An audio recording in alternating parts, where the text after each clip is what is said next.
Good morning, Mr. JC? JB? JL? JJ? JM? JB? BJ? It's JP. Oh, my bad. JP pala. Ara mo, JC. Naka-day off ko ta kumunya na aldaw. Ano? Gusto ko lang maaraman mo na naka-day off ko ta kumunya na aldaw. Pero kay puhang ko lumaog. Tamay nagpasali na naman. Ara mo, JC. Ulitong ko ha. It's JP. JP. J for Junjun and P for Papatantan. JP. Not JC or kung ano pa man. Ara mo, CJ. Yan ang rason kung taano trending ang kapasalihan mo ngunyan. Yan ang rason kung taano kay puhang kong lumaog sa aldaw ning day off ko para lang i-accommodate ang mga pasaling arog mo. Nasa bakasyon ako, Brad. Nasa karamuan ako, nagjujurujitski. Nagre-relax. Tapos biglang may maapod sako si assistant ko. Boss, kay puhan mo maglaog. Tamay nagpasali na naman digdi sa internet. Laog sa satuyang programang pre-trial sa impyerno. So, tano kasalan ko? Ay, di, kasalan ko. Kasalan ko CJ. I mean, JC. Kasalan ko. Ara mo, JC, paprangkaw takang ngunyan na. Kadakol, suyang maray sa imong ngunyan. Kadakol. Most requested ka sa kuya. Starbucks lost a loyal customer today. Buli ni. Pati ako cringe na maray sa imo. Anong pinuputok ang butsi mo? Ha? Nanapasala so barista? Sa pagsurat ng pangaran mo sa baso? Ha? Yeah, sisay man ang gustong mapasalang pangaran sa baso. Big deal na maray sa imo yan, ano? Well, sa bagay, pag social climber ka nga naman, kay puan mo talagang isurat ang pangaran sa baso para pang my day, ano? Pang my day.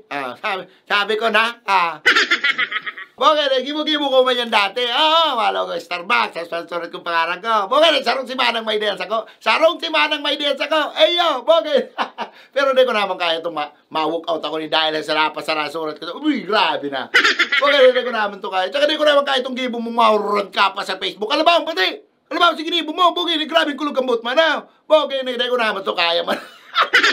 Okay, hindi mo naman naisip na bako kasanaman ng customer duman. Malay mo, napasala sa naman ng dangog si barista. O napasala sa naman ng surat. Bugin grabe naman, big deal nun. Simple yun sa naman bagang bagay. Boy, grabe naman. Pagka-sensitive mo man amaray. Tao sa naman, napapasala mo, walk out ka naman. Ano ka special? Starbucks lost a loyal customer today. Buli ni. Kala mo talaga importante. Aram mo, to be honest, may pakiaram sa mong Starbucks.